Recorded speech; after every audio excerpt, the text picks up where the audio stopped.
All right, almost ready. Tonight we have a presentation from Dave Collins. Dave's a consultant on risk and compliance at Accudata Systems. He's got certifications in security, and he's got extensive background in the security biz. And rather than steal his thunder, I will let him go into all the details about those things. So let's welcome to talk to us about tales from the trenches in cybersecurity, Dave Collins.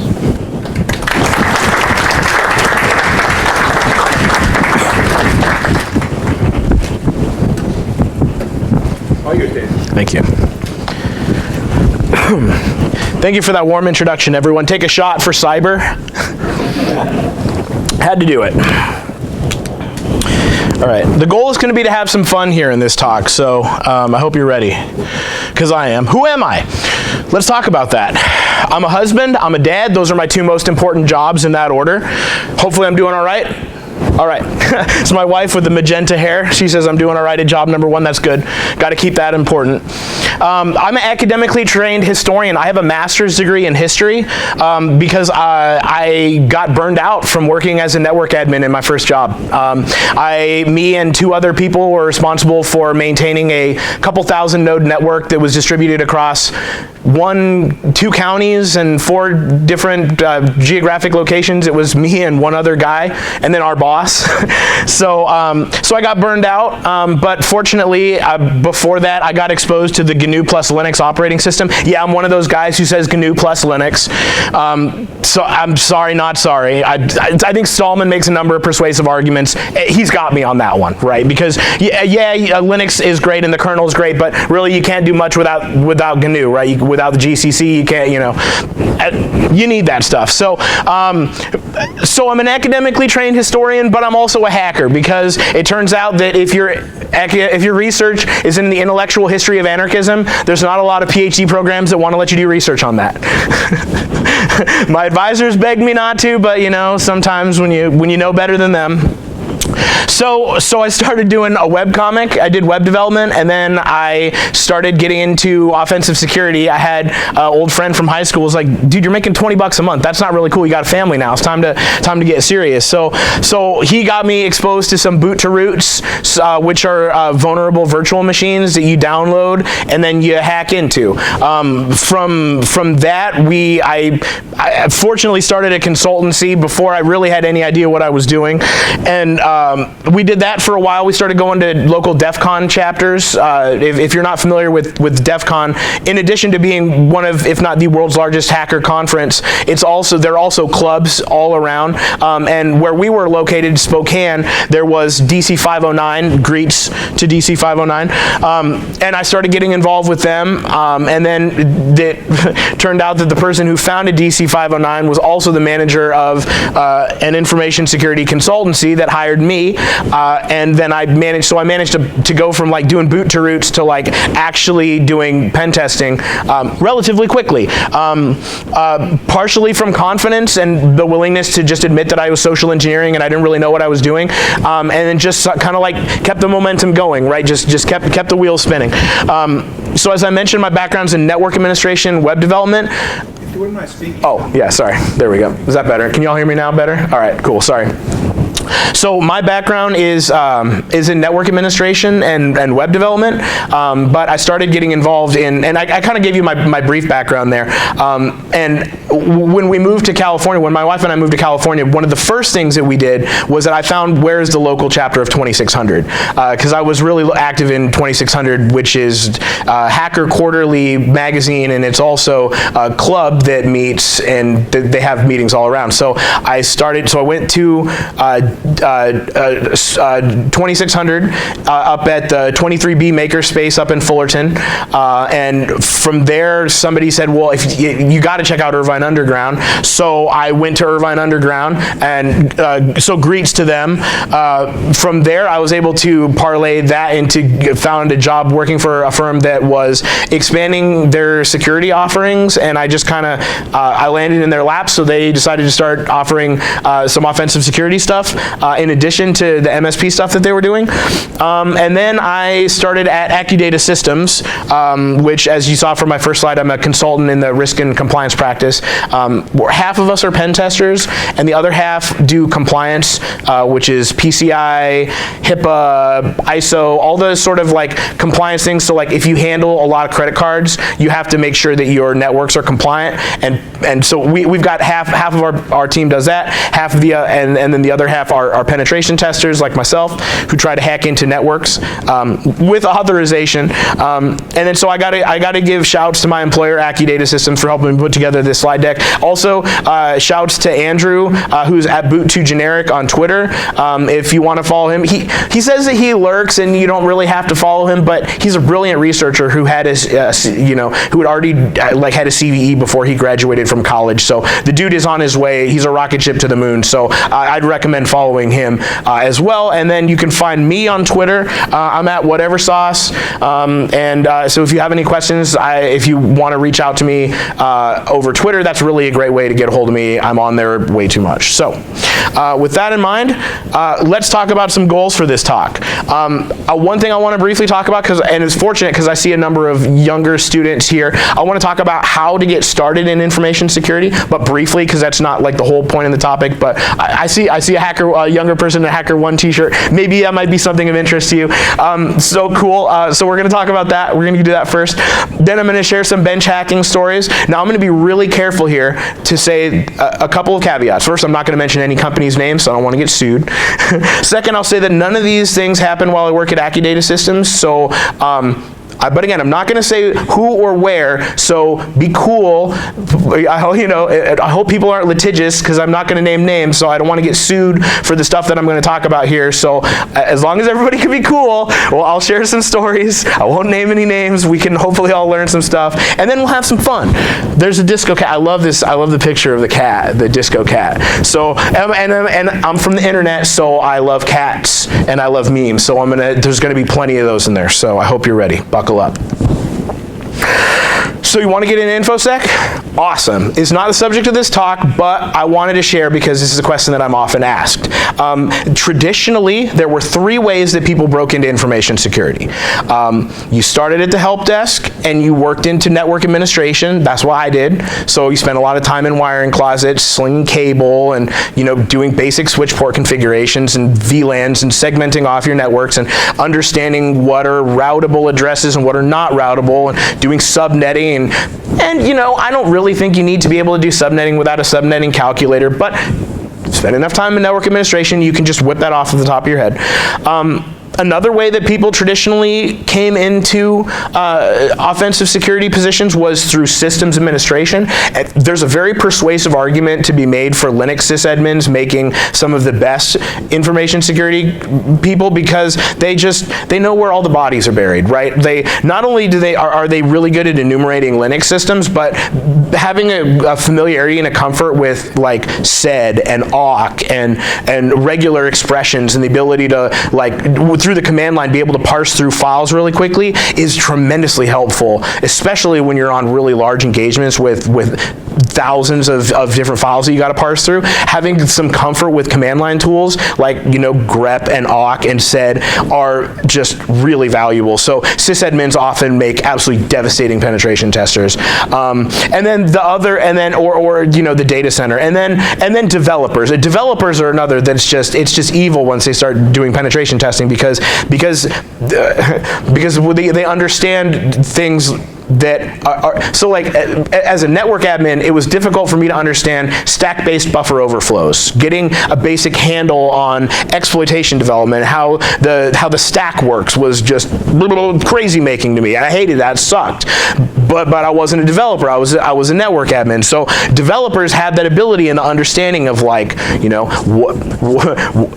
do we sanitize input? Why do we care to validate the input that users give us? Why can't we just trust them that they're going to be cool and not do stuff that's bad, right? Because enough time as a developer, you realize that users are terrible, they're going to do the worst things, and you should never trust them ever with their input, sanitize it all. So those are the 3 ways traditionally that people broke into information security. However, now there's this new thing called DevOps, which combines development with, like, it's like letting developers spin up servers. And seems crazy to me, but that's the world that we live in. So you could start with a DevOps background, experience doing Kubernetes and Docker and the sort of the containerized stuff that happens in the cloud. You can do that and pivot to doing offensive security because, especially in the cloud space, like so the Cloud Security Alliance, like just last week, released their version of like the pen test execution standard. So there was before, like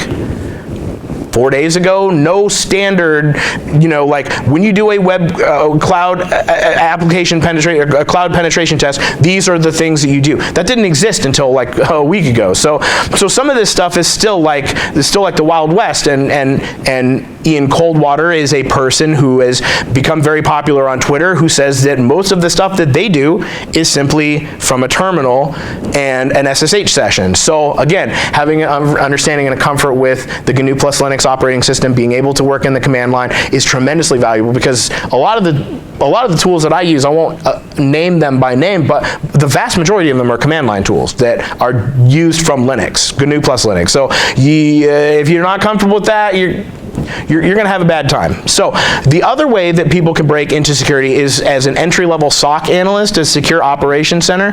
Those are places that aggregate logs, and you sit and you look at alerts, and when bad things happen, like I was chatting with some people earlier, like when all of a sudden a bunch of traffic DNS starts, like lots of traffic starts going up through DNS, like this is, the sysadmin should be shaking their heads going like, DNS really shouldn't have that much traffic. Well, some threat actors like to use DNS as an exfiltration method because previously it wasn't always looked through the logs.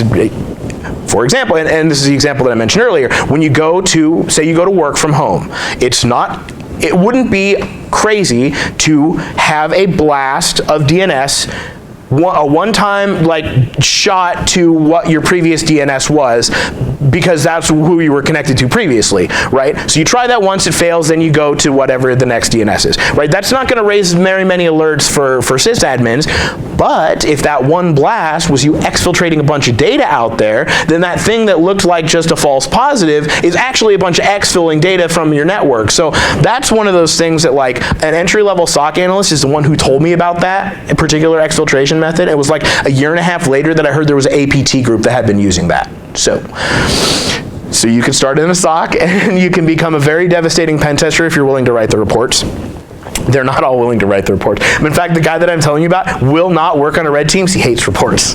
So again, that's one of those reasons why having a liberal arts degree isn't the worst thing, because you have to write reports anyway. That's what I did as a historian. So, like, don't be so quick to discount a English major or a historian or some liberal arts person or a communications major who has the ability to effectively communicate, which, if you think about some of the engineering teams that you've been on, how nice would it have been to have a single person who could talk to other humans, right? That'd have been awesome. So again, be willing to be flexible, right? Because a lot of these things are tools. They're tools that can be taught to be used, right? Like I can talk about Nmap because we all know that it's a network mapping utility, right? Like there's a ton of stuff. You know that there are scripting engines that Nmap can check for Heartbleed that you can make your Nmap free tool run like Nessus that costs money to have. Those are the kind of things you can do if you drill down and deep dive, but that's all command line tools, right? You don't have to know how to write a line of code in order to do that stuff, right? So don't let people try to tell you that just because you don't know how to program, you can't be in security,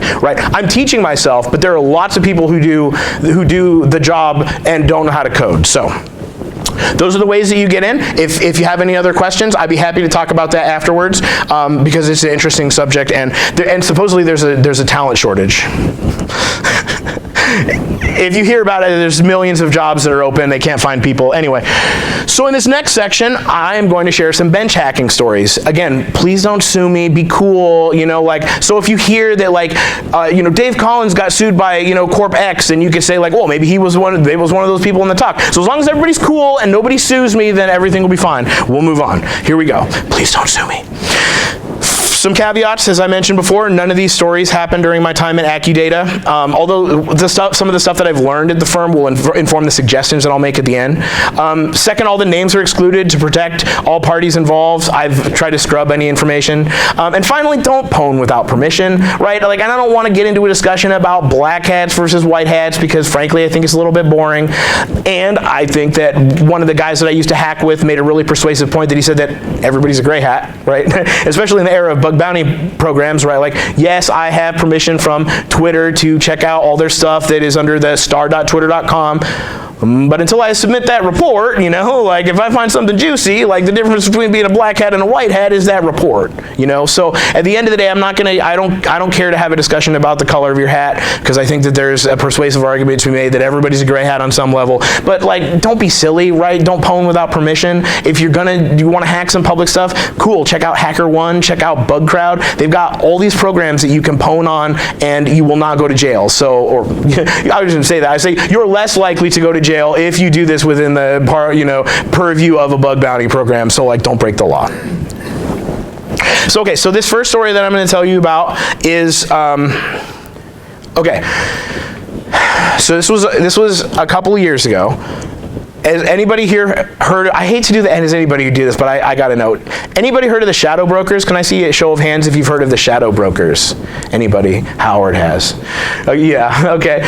Anybody? Okay, a couple more. Okay, so the shadow brokers we're not really sure who they were, but what they did was that they they came upon some tools that were maybe or maybe not written by the NSA equation group. Hard to say for sure because attribution's hard, but whatever the case, this shadow brokers tried to sell it and nobody bought it. So they just dumped it. They went to GitHub and said, hey, here's a bunch of cool tools that you can use to pwn. And in that was Eternal Blue, which was one of the vulnerabilities that was chained together to do WannaCry. Has anybody heard of WannaCry? Is that? Yeah. Now okay. So Eternal Blue was part of that shadow brokers toolkit that came out in 2017 in like the June, July-ish, that kind of time. So this toolkit had come out, and anybody familiar with Metasploit? So Metasploit is kind of like it's like an all-in-one toolkit for all your pwnage, right? Like it's got a bunch of pre-packaged exploits in it. So if you do a scan, you find that this box will say IP 10.0.0.1, just to be easy, we'll say that is vulnerable to Eternal Blue. Well, you could just load up a Metasploit module and get it to run. But at the time, the Metasploit module, frankly, was crap. The best way to get it to work was to just download the Shadow Brokers kit itself and just use that tool. Because eventually it got better, right? Some people, they ported it and they upgraded it so it would pop Win 7 boxes as well, which the original one didn't really like to do. It was really good against XP, but not so good against Win 7. So eventually Metasploit fixed it and sorted it out, right? But they hadn't done that yet. So to kind of give you an idea of the time frame that I'm talking about, there is a Metasploit module, but it's crap. It doesn't work. So I'm on an engagement, and I am scanning the network, and I've got my scanning tool. I got $ scan tool running, and lo and behold, it's got a couple of instances of MS-17010, which is the official whatever thing that was Eternal Blue. So I was like, yes. I had one of my coworkers had talked through it. He'd stepped us through how to get the Shadow Brokers kit running, how to get and then sure enough, you get your shell. I'm ecstatic. I haven't gotten a shell yet on an engagement. I'm ready. Right? You know what I mean by when I say shell on engagement? Everybody nodding their head. Anybody not know? It's okay. Raise your hand if you don't. Awesome. What I mean by a shell is that it have a command execution on a machine. So I have a shell that allows me to send and execute commands on a machine. The question of the level of user isn't really important. You can have a user level shell, you could have a system shell if you're on the Windows environment. But the point is that a shell gives you command execution on the box, right? So I've got the tool. I am ready to go, and I just forgot to update my version of Kali. No trouble, right? It's 2 commands from the Linux command line. Unless the network admins have blocked the Kali repos, which they did. So I was foiled. So I failed. So I had it. I was right there, and you know, in the meeting, I had to say, like, look, I saw some stuff, and I really should have. And they were kind of smug. They were, they were proud. They were glad they didn't, So I failed. I found the vulnerability, but I was blocked by their stuff, so I couldn't update my stuff. I was furious. Went back to the hotel, and just before I even got dinner, I just went right back to the hotel and I updated my Kali VM, kicking myself the whole time. Made sure that I got made sure I got the kit, got it all, and so I was ready. It was a 2-day engagement. I'd finished the first day of the first client, went to the second client. Patching's hard, folks, we all know that, and wouldn't you know it, sure enough, there's one lonely server, and it's vulnerable to MS 17010. And sure enough, it was vulnerable. I used the exploit, popped it, and by the time I had a shell sitting on the server while I went and had the best burrito I've ever eaten in my life, in somewhere that you would not expect to get a good burrito. So, what are the lessons that I learned from this? The lessons for the red team is always update your tools before you leave home. And it's obvious, right? Like we always, chide the blue team for not doing updates, but it could just as easily come back and bite you. So never forget, if your engagement is the next day, right? Either in the morning before you leave or the night before, apt-get update and apt-get, check. Make sure that all your repos are up to date. Make sure all your tools are up to date. Install your updates. Lesson for the blue team? Block repos, block websites like ExploitDB, because really, none of your users should ever have any reason to go to ExploitDB ever. Maybe your security folks do if they're mucking with you, but they probably have special passes to get through firewall stuff anyway. But don't have your users have access to ExploitDB. Just from your firewall, just block that right out. Also, the Kali Linux is far and away the most popular pen testing distro. Go find where all their servers are and block them all. Put them all. And like Berkeley hosts one of the repos. Just go find their repo. It's well easy to find. Find their list of repos and just block them all on the firewall. There's no legitimate reason why your user should be accessing those things. So now let's talk about social engineering. How many of you are familiar with the topic of social engineering? Most people? Okay, well, if you're not, it's the art of human hacking, right? It's like talking people in and scamming them. Kevin Mitnick was really famous for, before he started being famous for stealing stuff from researchers, he was famous for social engineering, and that is when you just kind of you talk your way in, you know the lingo, and you just kind of, you talk your way in that way. So I want to share a couple stories with you to scare you and to hopefully give you some insight on some stuff. And first I want to talk about LinkedIn, which is by far my favorite. Well, it's right up there with Twitter, but I love LinkedIn. It's awesome.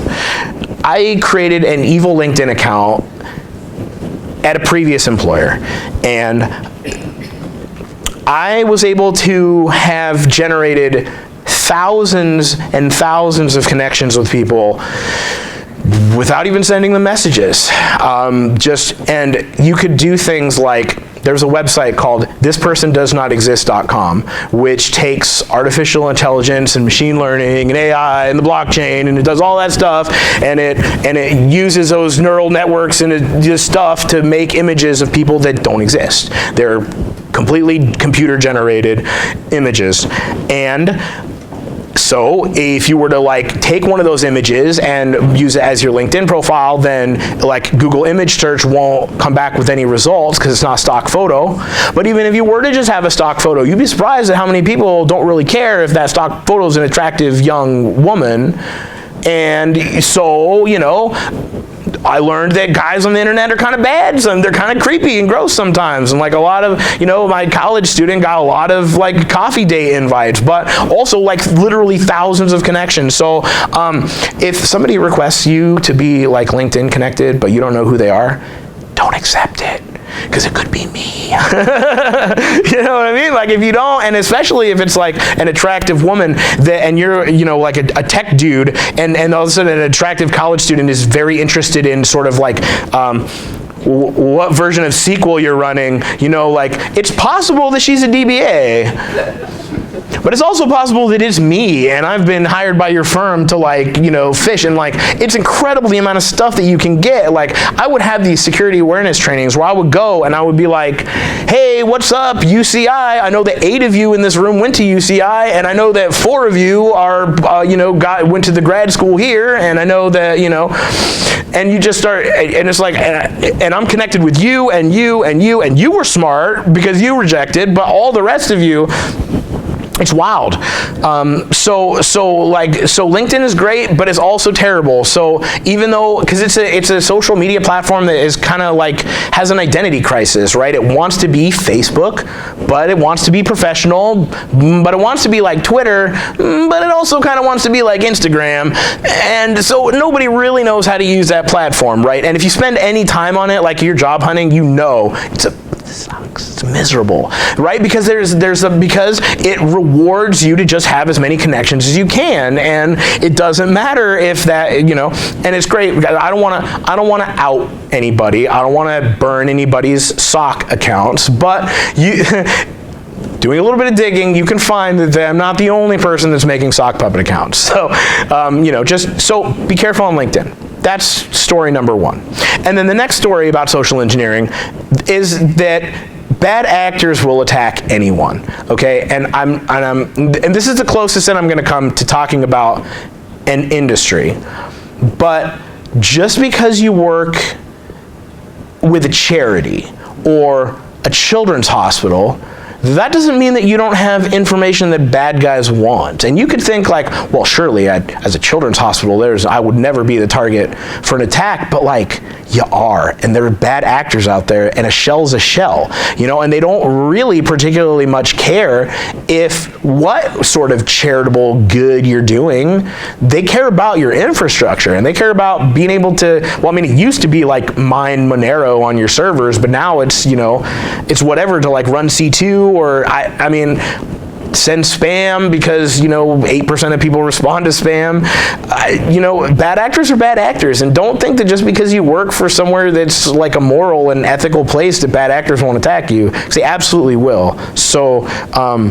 So yeah, just like, and everybody, like, even if you're a mom and pop, you're like, well, our charity is that we take in cats that are too old and they're going to be killed, and we give them a place. Well, bad guys want to own your infra too, so be careful. And don't assume that just because you're doing stuff that's right, moral, and ethical, that you won't still be a target. So here are some tips to avoid being socially engineered.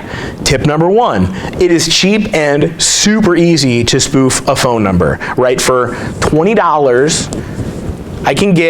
I won't say the name of the company, but I can get 100 minutes to spoof I can call from the White House, I can call from your IT department, I could do a little bit of social engineering, figure out who the manager of the IT department is, look like I'm calling you from the IT and say, yeah, I'm Mark down at the IT department, I just talked to Steve, he said that we're doing these updates on our OWA, which is the Outlook Web Access, the one that lets you access this from home, but I need you to log in from your phone. Can you get on your phone and try to log into the portal? Here, I'll give you the URL. Here, type this into your phone, right? And people do, because they're like, well, it's Steve. He knows the manager is calling from the IT department. It's $20 and $100 and 100 minutes to spoof to call from wherever. So be skeptical, right?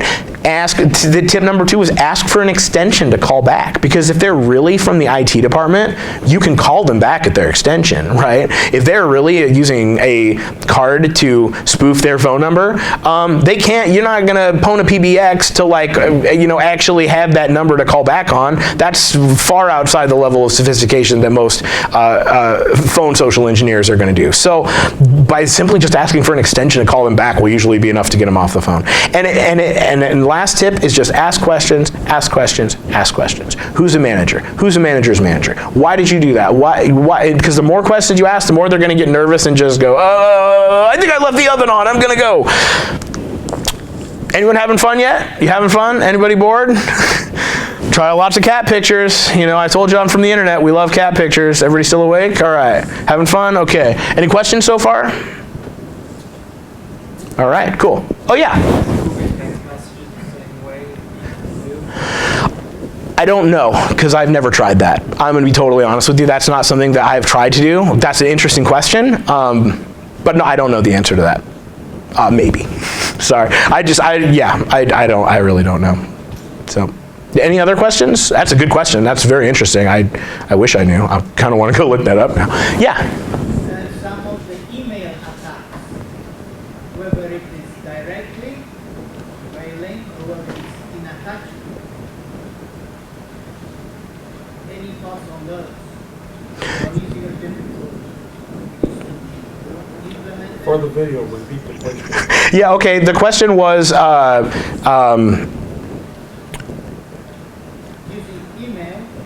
okay, using email, how did, email as the threat, right, as the attack vector. So you can have someone pretending to be someone else. Right. You have spoofing, you have malicious links. Email is still the biggest problem, right? I mean, and that's the vast majority. All of the studies, it all says, you know, something like 92% of malware comes in through email. It's a devastating attack vector. And here's something let's talk about this, because this is something that some of the researchers that I've seen have been talking about and trying to get Microsoft to do some work on. So hopefully, maybe more people talk about it, it'll encourage them to do it. I hope they don't sue me. So you can set up trial with live, right? Microsoft has these live trials that you can set up and to test out their infrastructure to whatever. So what bad actors have been doing is signing up for these test accounts, which are live Microsoft accounts. Behind you can already see where I'm going because I see you nodding. You're on the Windows Live network, which means you're Azure, which means you're whitelisted, which means O365 is going to let all your stuff right through because it's cool, because of reasons, right? It's like, you know, and part of it is like, that's why there's third-party vendors like Proofpoint, because they can do that, and like Mimecast, and like that's part of their business model is they stop that, and like, you know, but Microsoft is a security company now, as they like to say. They spend $1 billion a year on security, as they say, so it would seem to me that they should probably get more proactive about stopping these fake live accounts, which are then using to phish their customers.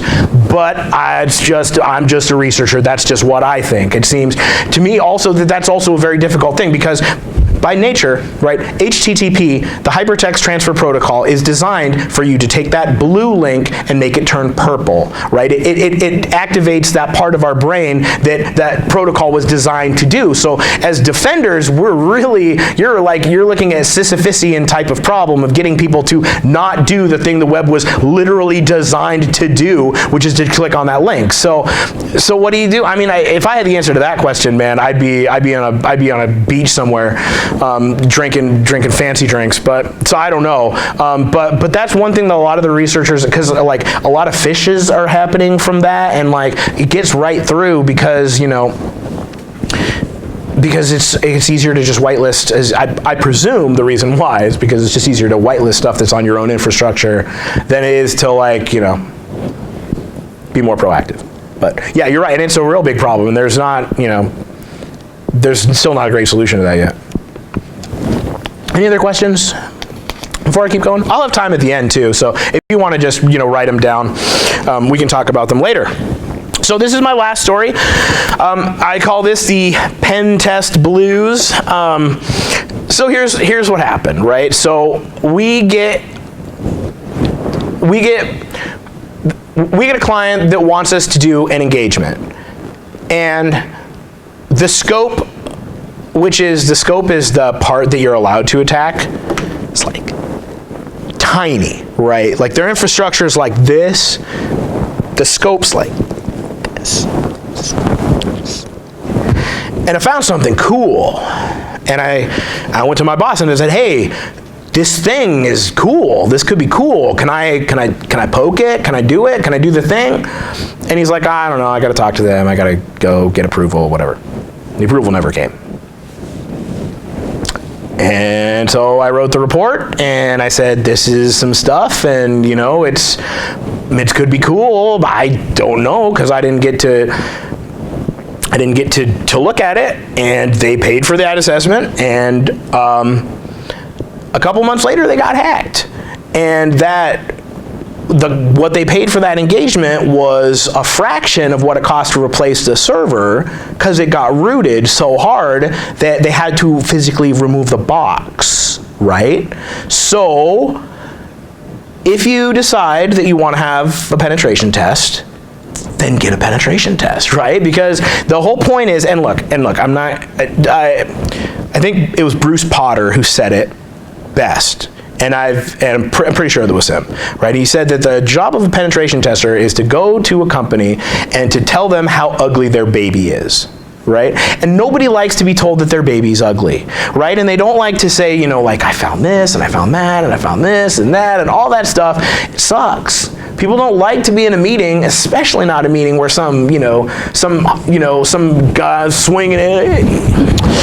Oh, I'm dropping shells on your network like a Mario, boom! People don't like that, and it's hard to get, you know, people to check in when you go bloop, bloop, bloop, bloop, bloop, bloop, you know?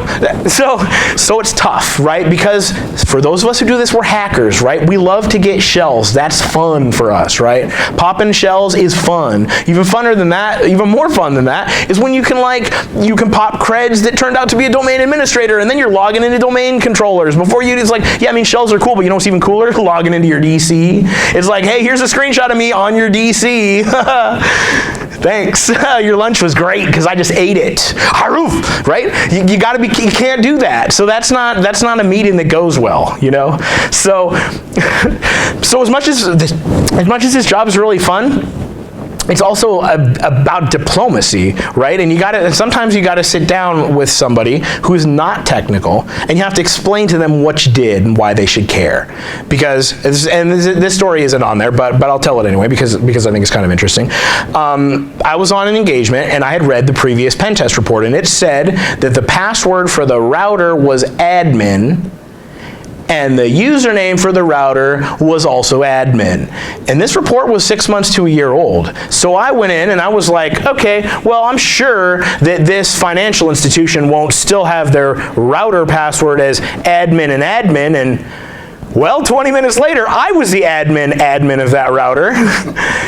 And I had to explain to the, you know, ranking member of this financial institution exactly what I'd done and why that was such a big deal, right? Because the difference was between the end of that meeting and the end of the first meeting was that this person got on the phone with their IT director and resolved that issue before I left their office, right? And the difference is, again, to come back to why communication is so important, right? You can drop shells and you can do things that are really cool, like take over routers, but if you can't explain to the person who's got to fix it what you did, then you just took those people's money and you didn't give them any value. So you know, be an effective communicator. Figure out ways that you can explain to non-technical users what you just did. Because, you know, if I tell you that I used MS17010 to drop shells in your network, that doesn't mean anything to people. But if I can, you know, explain that I can log into your router and see all the traffic that goes across your financial institution, like,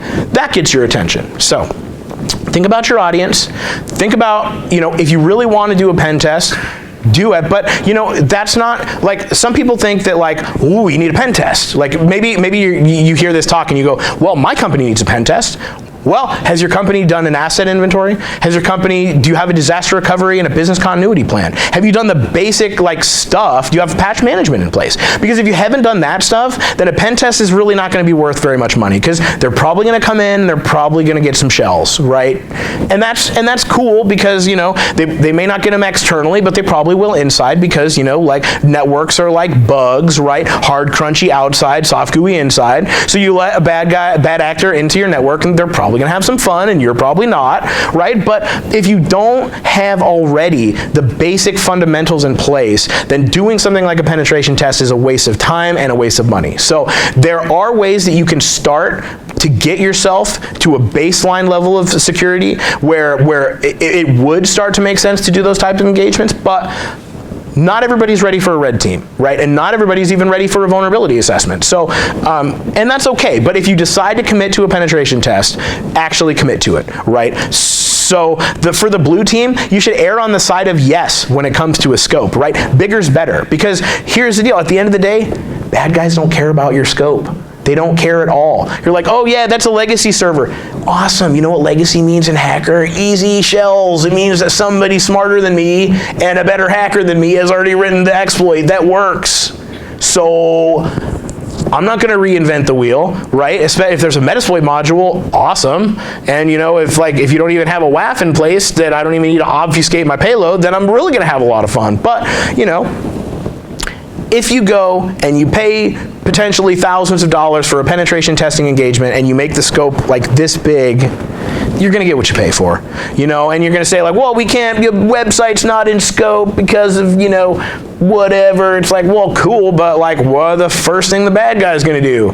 Check out your website because it's on the internet and it might touch some of your infra as well. But, you know, if you don't let the pen testers look at it, then like you can have all kinds of stuff that's hanging out. You can PHP 5 out there for crying out loud, and you wouldn't know because it's not in scope. So if you're a red teamer in those scoping meetings, you got to be insistent. You got to say, look, I know that you're going to tell me to not touch this legacy stuff, and I know that you're going to say that we're decommissioning this web server and like that, but is there customer data on it?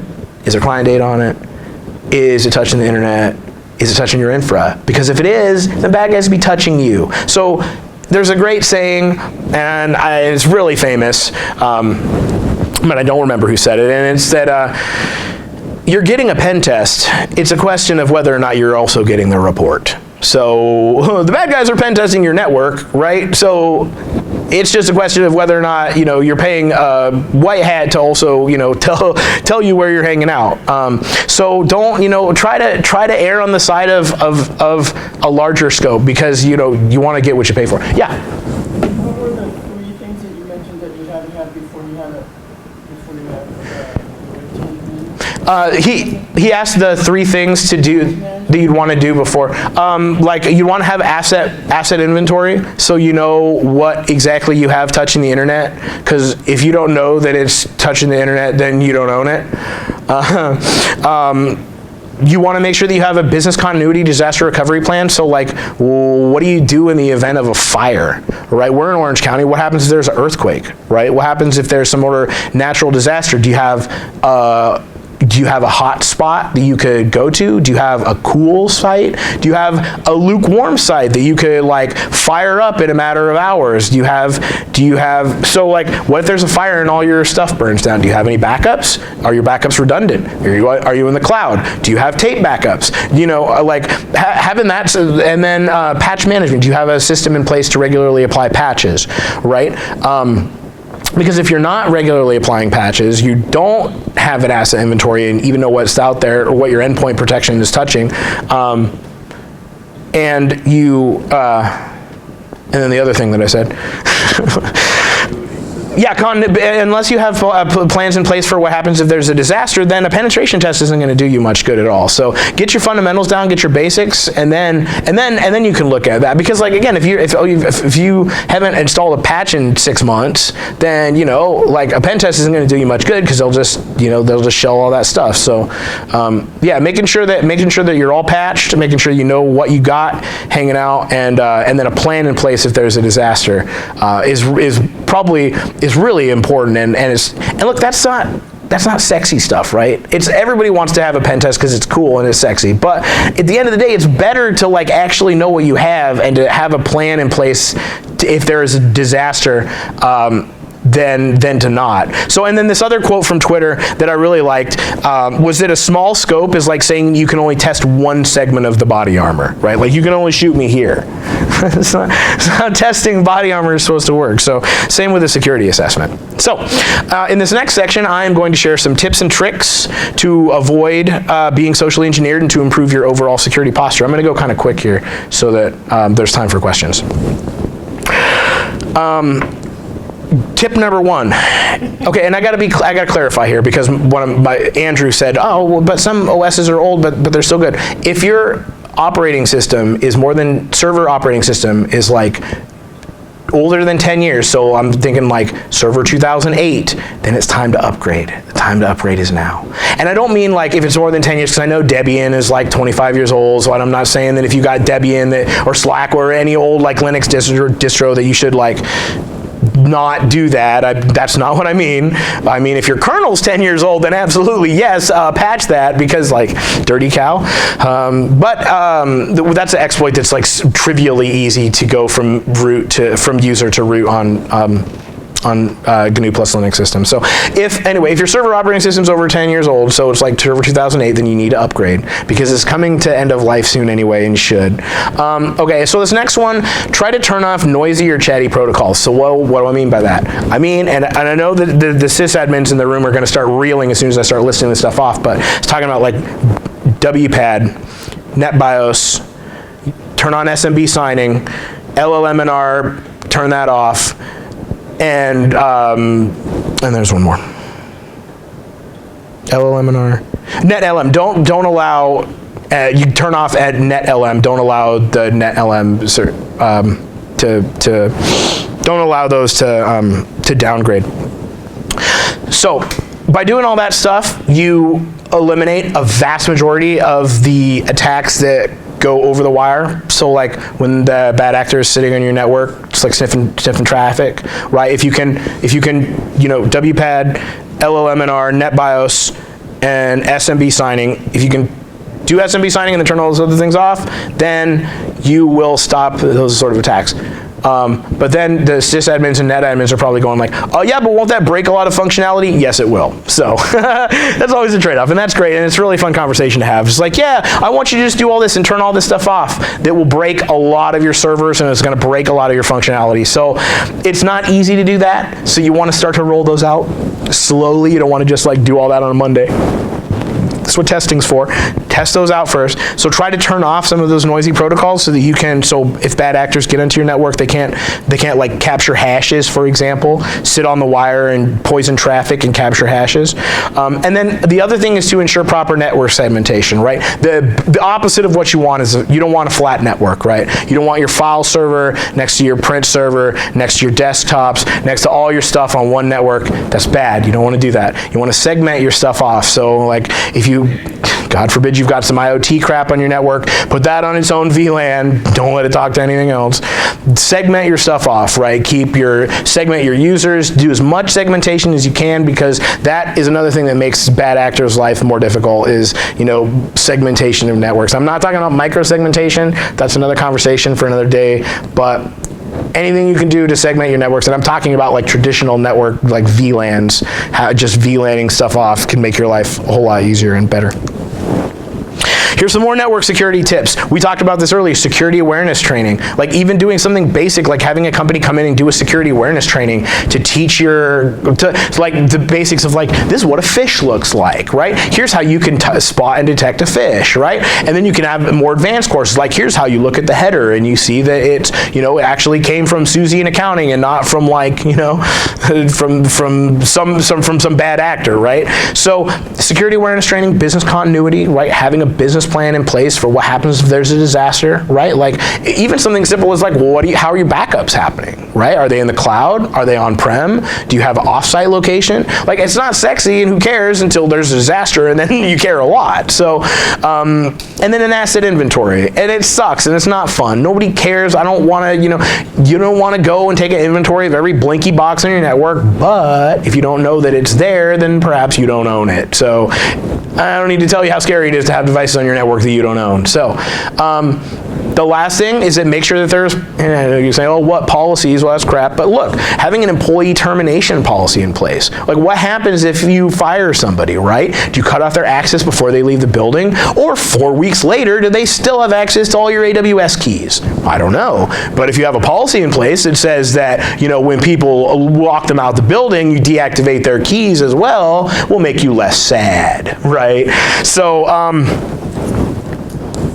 And a least privileges model too is another one that's like, it's not sexy, but like making sure that your accounting department can't use PowerShell. There's a great podcast called Darknet Diaries if you're interested in some of these stories. And Tinkersec is a awesome security researcher based in Dallas who some of my Accudata people have met and agree he's as awesome as we imagine. Tells this great story about when he is on a red team engagement, which is like penetration testing on steroids, where he's like smuggled into the accounting department as Jeremy from accounting, but he's really a hacker, and his goal is to like compromise their network. So he tells this fabulous story that I don't have time to get into, but it's awesome. It's well worth checking out, where he talks about how what ultimately gets him, and spoiler alert, so plug your ears if you don't want to hear this one, but he execute some PowerShell scripts from an accounting computer, and that's what tips off their NOC, their network people, because accountants never use PowerShell. So, doing things like having a least privileges model to make sure that, like, HR shouldn't need PowerShell, right? Your devs do probably, yeah, and that's fine, but like your accounting team doesn't, right? Sales sure doesn't need to be executing PowerShell scripts, but if you notice that those accounts are, then probably check that out.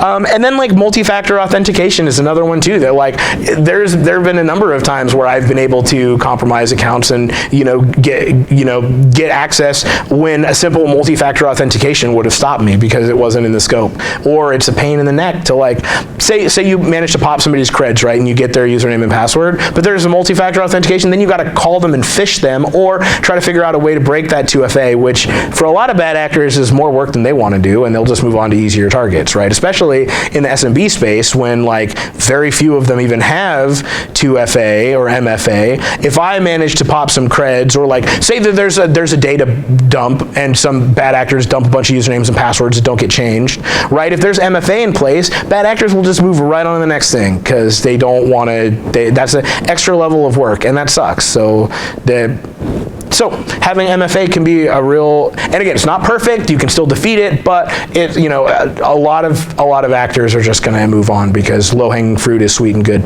And it's easier than, sitting there and breaking 2FA. And then the last thing is making sure that you have a policy in place for like BYOD, right? And now it's a different world than it was, 10 years ago, and maybe it's okay to do BYOD. I don't know, I'm not a defender, I'm an attacker. Maybe it's all right, I don't know. But just making sure that you formalize those things in place so that you know what is on your network, If you want to allow people to bring devices, that's fine. I don't inherently see a problem with that, but just make sure that you know beforehand and you formalize that with policies so that everybody knows.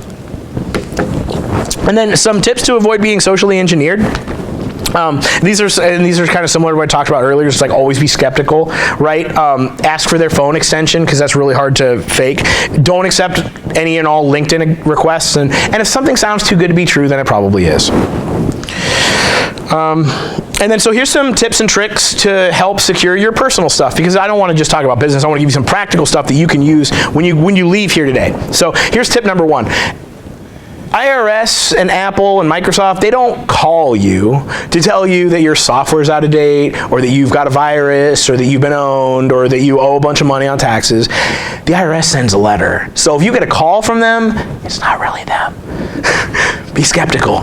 Those people don't call you. And I know that it sucks, installing updates sucks because it makes your computer slow, and all the other reasons that people don't like to install updates, but it also makes it easier for bad guys to get into your machine, because if you have a fully patched computer, then the only way that a bad actor, other than phishing you or getting you with that way, that they're going to compromise your machine is with an O-day, which means that there has been 0 days since the manufacturer was aware of that particular vulnerability. And the likelihood, no offense to the people in this room, but the likelihood that a threat actor is going to burn an O-day on you is probably pretty low, right? Unless you work for a $sign Megacorp, at which point it becomes more interesting. But for the most part, if you install all your updates, you're probably not going to have somebody burn an O-day on you. It could, but it probably won't. So, and then the other thing that, like, it's probably pretty intuitive, but be careful with pirated software, right? Like if somebody wants, hey, here's a free version of Win 10, then, well, if you're not paying for it, then you're not the customer. So just keep that in mind if you want to install pirated software. I don't care what you do, but, if it was me, I might not. So here's a few more tips. Exercise caution when it comes to public wireless. I'm not going to be one of those people who says, oh, don't ever connect to public wireless because you're asking to get owned.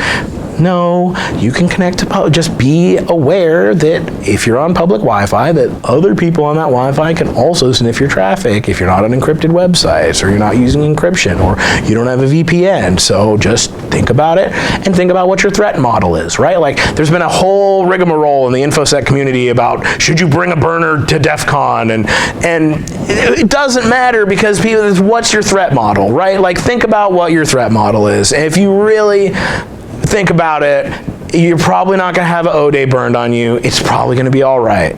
So, but just be cautious, right? And don't be a goofus. And next thing is, don't trust unhackable products, right? Like, I'm not going to name any of them because they've gotten enough free publicity, but like, you're asking for trouble if you say that you've got an unhackable product, because some of the best hackers in the world are like 14 and in their parents' basement, and they don't have anything but time. And, you know, to become the one who hacks the unhackable thing, like, gets people jobs. So like, your marketing department might go, oh yeah, this will be great, it'll be... No, tell them no. Tell them no and make them walk away. Don't say your stuff is unhackable, because the internet will then tell you to hold its beer. So. The last thing is to generate hard passwords or use a password manager. I don't care. I'm pretty agnostic about which password manager you use. I don't care whether you use LastPass or KeePass, or if you want to pay for something or what. I don't care. I think that it's a good idea to use a password manager because it's hard to remember a lot of passwords, right? And if you have one strong password that can hold all your stuff, then that's probably good. And here's another thing that I'm going to say that might be controversial and some people might not like, but that's all right. I think you can write down your passwords at home. I think you can have a little notebook that says passwords, and if your threat model includes somebody breaking into your house, or it doesn't, then you're probably all right, because if somebody breaks into your house, they can take your computer and they can probably brute force your password. So if they're in your house, the last thing you got to worry about is your passwords. So think about what your threat model is, and if you're okay with writing down your passwords in a book that nobody you keep locked away, then that's probably all right too, as long as you're using a hard password. And what I mean by hard password is, and I'm going to come over here so that I can show you what I mean by this, but programmers in the room will recognize some of these symbols. This is a pipe. It's a pipe sign.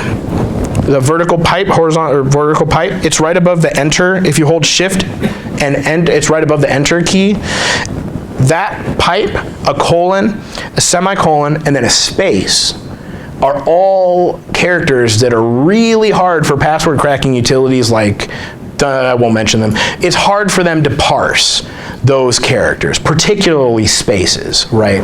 Because of the way that they work, right? And they detect it, so it's hard to parse those. So if you can throw pipes and colons and spaces into your passwords, then you're going to be happier than if you don't. And another interesting thing is you can see what password complexity requirements are required. So like, some vendors will only let you use a handful of certain characters, and they'll tell you what those are. So it makes you a little bit more skeptical than those that will let you use spaces and pipes and all kinds of ugly stuff. So hard passwords, use a password manager. And then here's where I found all the cool cat pics, because attribution is important. And I think these slides are going to be available online, so if you want to go check out these cat pictures as well, that's where you find them all. Okay, and so this slide I know is really ugly, but this is my question slide, and I heard somebody that I don't remember, and I'm terrible, I don't remember who it was, but said it's worthless when you have that question slide. It's just like questions, like that's wasted space. So this is every recommendation that I had for you throughout the course of this entire talk. So while I'm asking for questions, you can look over those, write them down, take pictures, whatever. So with that said, are there any questions? Well, first let's thank our speaker.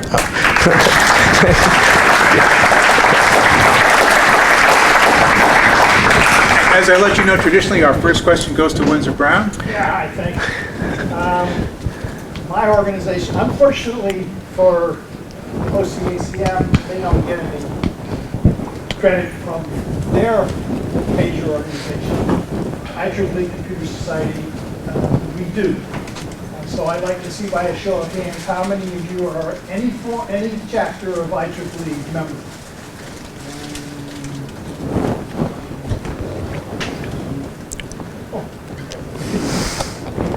Okay, thanks.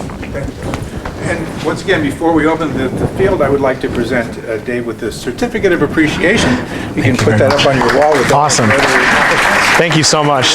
Very cool. Awesome.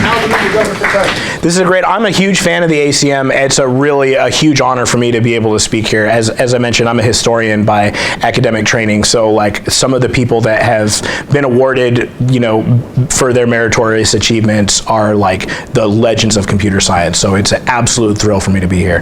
And if you're not a member of this local chapter of the ACM, I highly recommend joining because I am, and it's great. So with that out of the way, we'll start in the front. Yeah. Just a question. If you had any experience working with cloud providers like Amazon, they don't usually allow PT for their customers unless there's a special permission. I was just curious if you had any experience or heard of any stories how the cloud provider PT is done and what the results and what the differences between regular on-prem type PT. Awesome. Yeah, for the people in the back that didn't hear, he's asking about cloud penetration testing versus traditional on-prem, and that is something that my firm is actually, that's our thing that we're doing right now. I've been researching cloud stuff all week, actually, so I'm really glad that you brought this up, because until a few days ago, there was not a formal version of so for penetration testing, we have the PTES, is the penetration testing execution standard. It's a formalized thing of these are the 7 things that are a pen test, right? Enumeration, reconnaissance, exploitation, post-exploitation, all that stuff. But before a couple days ago, there was not a version of that for the cloud, right? But there's an organization called the Cloud Security Alliance, and just a few days ago, 3 or 4 days ago, they released their recommendation of what they think a standardized cloud penetration test should be. And it's very interesting because certainly with the cloud, there's different models, right? And even more so now than there were 5 years ago, right? From whether it's software as a service where the whole stack is controlled by AWS, Microsoft, whatever vendor, all the way up to some where you control the virtual machine, but then they have the hardware and everything in between. And you're right. Until very recently, you couldn't pen test AWS because if you did, then you got blacklisted, and you do not. AWS and Google are 2 entities you do not want to blacklist you, because a lot of the internet disappears when you are blacklisted by those entities. So, and part of the problem is that they don't,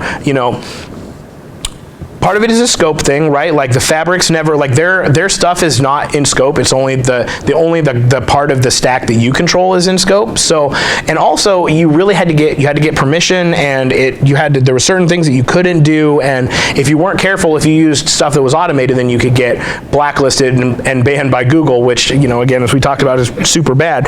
So there isn't a lot of formalized stuff in place right now about what makes for a cloud pen test. I would point you to that Cloud Security Alliance document that just came out in the last couple of days. They've started to standardize it, but essentially so you look at things that are different. So identity and access management, IAM, is really important for the cloud, being able to prove that you are who you say you are and that you can authenticate with those keys.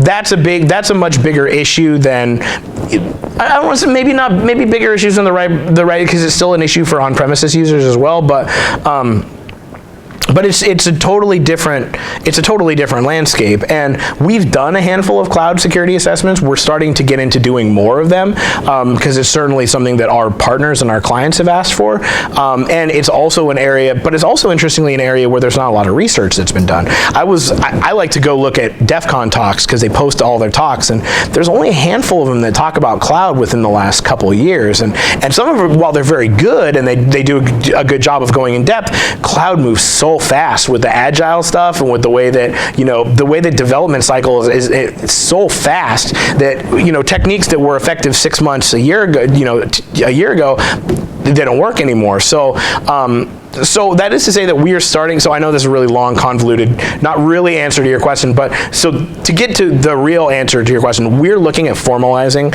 more methodology for how to conduct those assessments. We are doing those and are looking to expand to do more of them.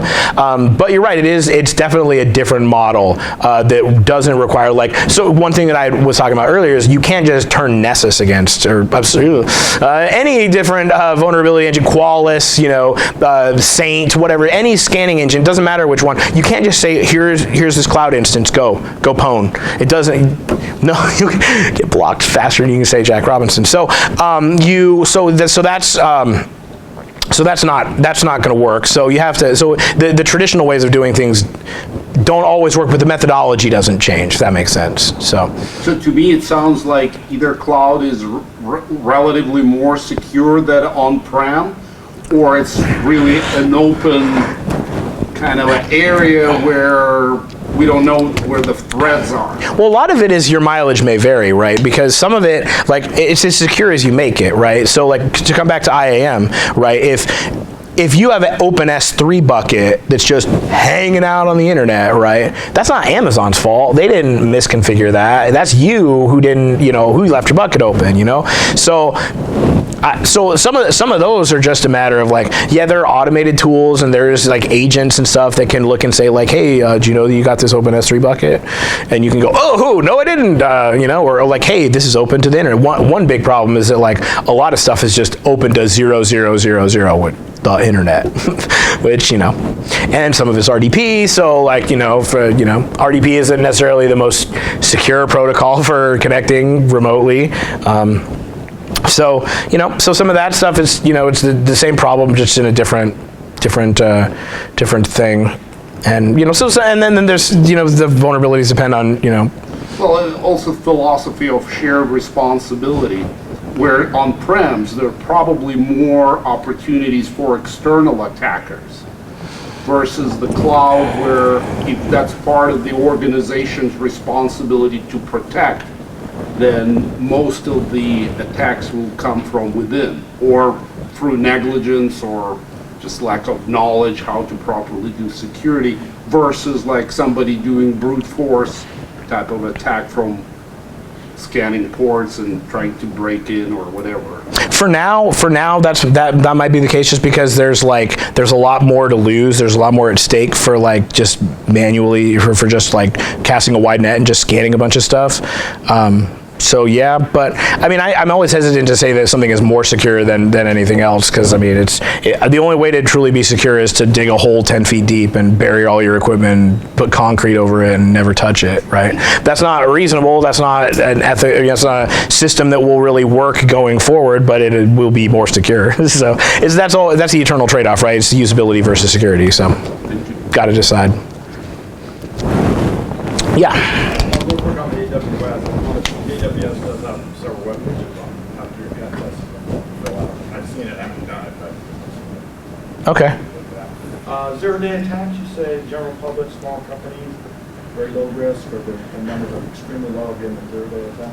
So like there's a high cost to burning an O-Day, right? Like there's a lot that goes into developing them. There's a lot that goes into the decision to strategically deploy them, because once you've used it, then it's out and it's in the wild, and somebody can take a hash of it and I don't know what the cost of developing them, but it could be in the potentially millions of dollars. So if you think about that, like that level, that barrier to entry, you can decide like what kind of SMB, like small to mid-sized businesses, would be susceptible to a type of attack that requires that level. And especially too, the other thing is that like people don't apply patches.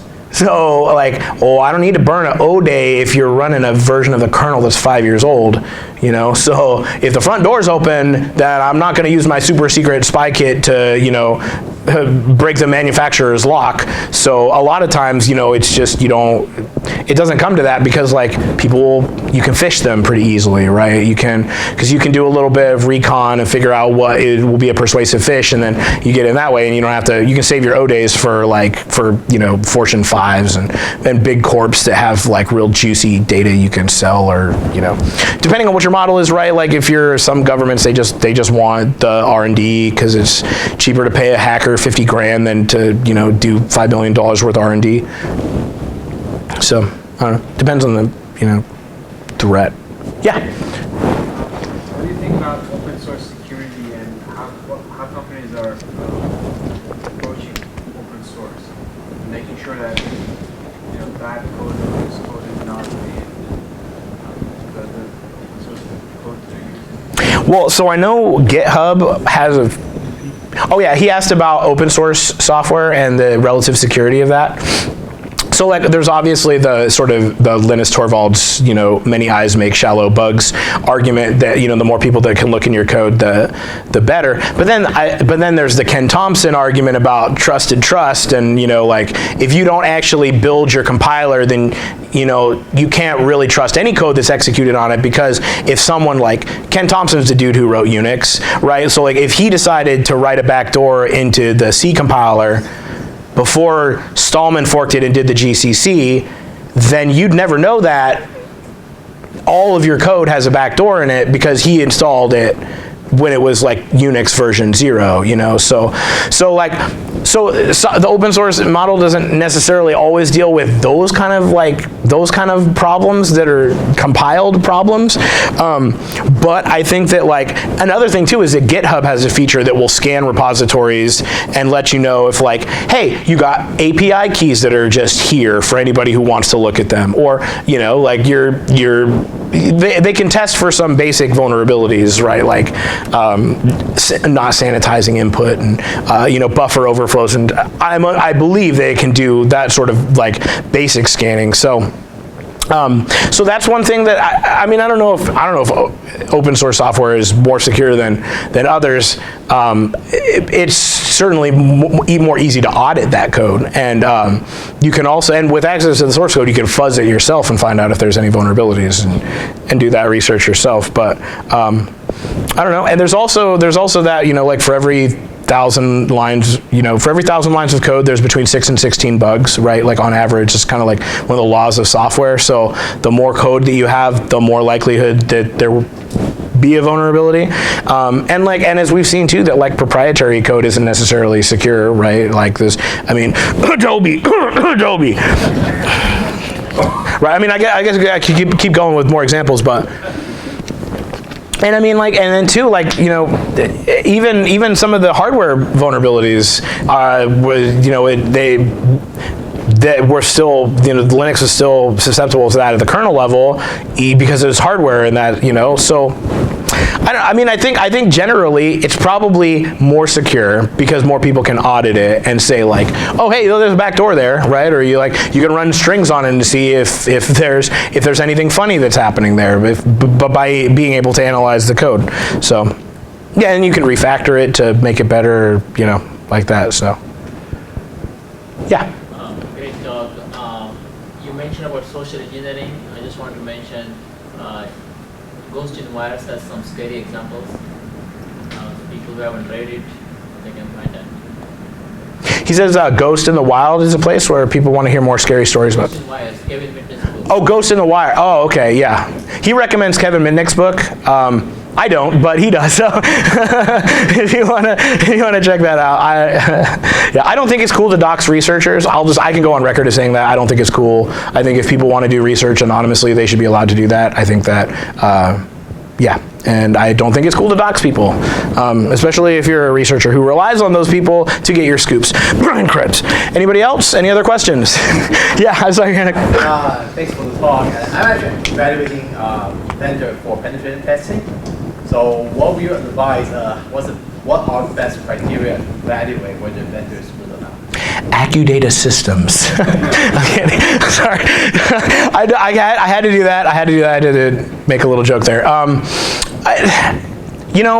Reputation is one thing that, like, talk to people in the community. Go around, because the community is really small and people talk.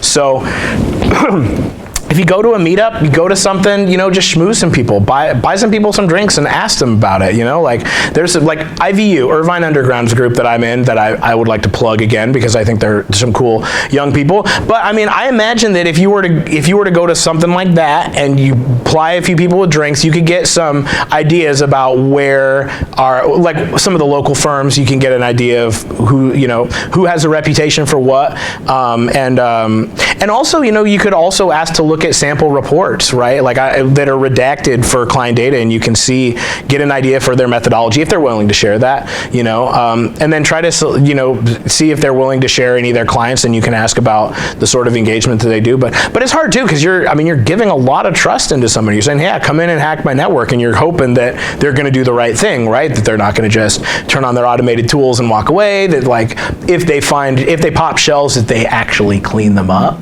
because some people don't. Some firms do not do that. And I've heard about client, like, oh yeah, go ahead, once you get there, just activate this shell that I left from the last time. So there are some unscrupulous firms that do unethical things like that. So it's important to talk to the assessors, make sure that you get a feel for, what sort of ethical standards do they have, and then just get a feel for how long they've been doing it. I mean, Accudata's been doing penetration testing for over a decade now. And as a field, At Stake was started in 2001, so like it really hasn't been a tremendously long time that firms have been offering penetration testing services. It's not, it's not like some other forms of computing that's been around for longer. It's maybe hard to tell. I mean, even established firms have only been around for 10 years, so it can be tough to parse through that. So I guess that would be part of my recommendation, and like be willing to shop out other people as well. Like whether you have a compliance reason for having these assessments, or like just because you want to be able to sleep at night, rotating through firms. Like don't just have one firm do all your assessments, right? Like maybe have Accudata do your first one, and then you can look at some of the other local firms that can do that, or just shop them around. You don't feel like you got to be married to one company just because they've done an assessment for you. Variety is the spice of life. Yeah, in the back. In your pen test engagements, what kind of testing did you need? Like black box, gray box, white box? Which one's the easiest out of those three, I guess? He asked about what type of testing we do, whether it be black box, gray box, or white box. For those that don't know what those terms mean, black box means that you have no access. You're just like you're trying to simulate a bad guy. Gray box means you have a little bit of insight into the network, and then white box means they would like furnish you with a username and password that would like a user level access, and then you try to see where you can go and elevate your privilege from there. So to answer your question, and then I should also add too that there are both internal and external assessments, right? Like internal means I actually physically sit on the wire, or we ship a device into your network that actually sits on the wire, and then we do our bad stuff from there. And an external is I'm from the internet trying to pwn your stuff. So most of the testing that I've done has been black box testing without any credentials, and just sort of like adversary simulation, right? Like, and it's a certain level, right? Like you're simulating an adversary that is got, it's hard to describe the level, but like they're not the kind of adversary that's going to be burning O-days. That's more of a red team engagement. This is kind of more like, I don't want to say like skid level, but like a lower level attacker than you might see from like a government, if that makes sense, right? So not quite a kid in the basement, not quite China, right? So maybe somewhere in between there. And it depends. Like some clients would rather that you have some creds for which to try to elevate your privileges. Though I haven't had those engagements yet, but I know we do those. So yeah, most of the stuff I've done has been black box, just like what you can do. Yeah. What do you think about the state of microservices security? What are some of the biggest mistakes that you see happening? Microservices. What do you mean by microservices? Oh, did you see that K8 thing that somebody tweeted today? There's a Kubernetes breakout. Somebody tweeted because it was like under 600 characters. Yeah, was everything this? So Mike Kemp, who's no longer among the quick, but was Clappy Monkey on Twitter. He gave a talk at GurCon in 2012 called "Everything That's Old Is New Again," where he talks about AS400s and X25 and a bunch of like really old stuff that like most of the people in this room never heard of. Some of the older people have, and it's like, oh, but I haven't heard about that in years. Everything that's old is new again, right? So like, and I was joking about this earlier, right? Like containers is just like the new term for CNAMEs. names, right? And C names have been around for like 20 or 30 years, right? Like, and then it's a little bit of C names, a little bit of BSD jails, and it's like you're just kind of like you're taking off slices of the kernel to use for different. And it's like Ian Coldwater describes it as like a bucket, right? So like, conceivably, if you can overfill this bucket that you're in, you can see what's in the bucket next to you, because it's all different. It's just like the kernel, right? It's like a kernel that each of the different things is like fragmented off of, right? So if you can escape from your container, then you could potentially move through the other parts of that. So. But that's just Kubernetes. That's just one deployment, and I don't know too much about that because I haven't had a chance to play with that. There's a guy on my team that Andrew Bucci Generic is starting to do some interesting research with K8s right now, but I haven't. So that's kind of my general understanding of those escapes, and also you also have to look at the operating system that was under it too. So Alpine Linux is a really popular distribution that's used as a Docker container image because it's really small, right? It's like 5 megabytes and it's all the kernel that you need to run some basic services, right? So it turned out for a long time that the username and password for the root account was root, which is not a great password. Or there was no password at all. So, and so like every container that used Alpine Linux as the base for a long time had no root username and password. So, they fixed that, unfortunately. I mean, of course, because that's a pretty big problem. But so those kind of things happen all the time. It's just a question of who, digging in and doing the research, and like, because nobody had really looked at what the underlying operating system was doing until somebody did. So, doing a deep dive on some of those things would probably be pretty interesting, right? Especially if you look at some of the packages that are often included as base images, and looking at that could yield some interesting results as well, I'd imagine. Does that answer your question? Kind of, sort of, not really.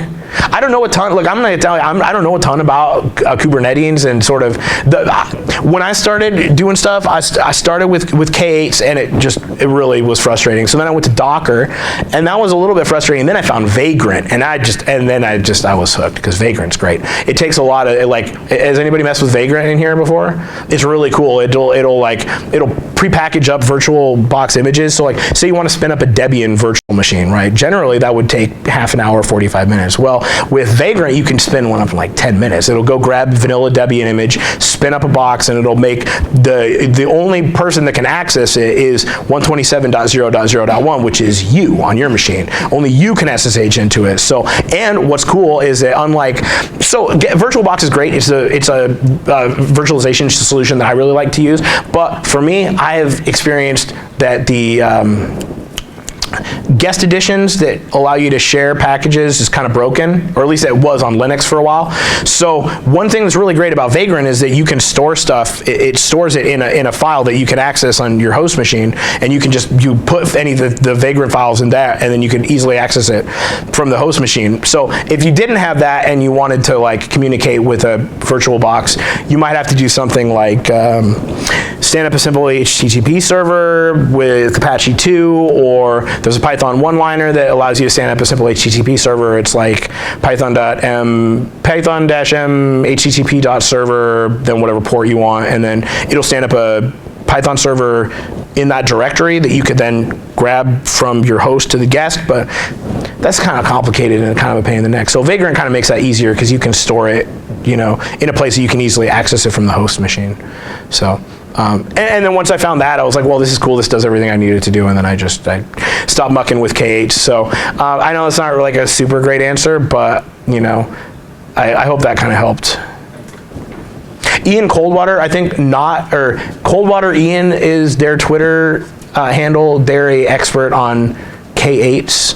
and container security. I highly recommend giving them a follow and finding some of their talks. They've got a couple of talks online. Also, Alice Goldfuss has an amazing talk on like Docker 101. It's really fun. She's a really great speaker, and clearly, like, she was one of those people that was running Kubernetes at scale and has been for like, I mean, at the time of the talk, like Docker had been out for like 5 years, and she'd been doing container orchestration at a large firm for 4.5. So she really knew what she knows what she's talking about, and her talk on, it's like Intro to Docker, it's awesome. So I checked that out as well. Yeah. The question deals with the Emotet and malware as a service. What penetration testing used to assess vulnerabilities for that type of an attack? Coming from criminal organization, a little bit lower than the government, definitely higher than activists. Yeah, I have personally done battle against that particular strain, and it is really nasty. It's really ugly, and it stays. I mean, my wife can attest to how many like just hairs were pulled out at the dinner table. Like, I don't know what we're gonna do about this. It's such a disaster. Oh man. That's a particularly nasty strain of malware, and I don't know, man. Malware as a service. That's tough because. There's a big financial incentive to like mix and match, right? And it's like, well, what do you need? It's like, well, I need this exploit to do this, and I don't know. It's hard because a lot of the antivirus stuff is all heuristic based, so they need a signature to do anything, and there's if it's all mix and match, then that's hard.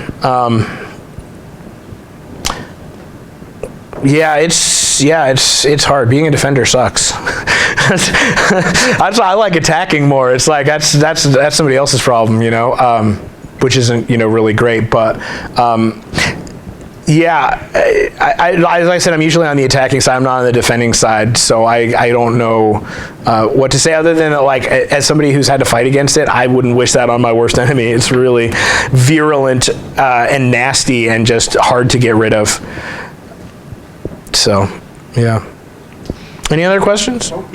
Definitely gone over time. Oh, sorry.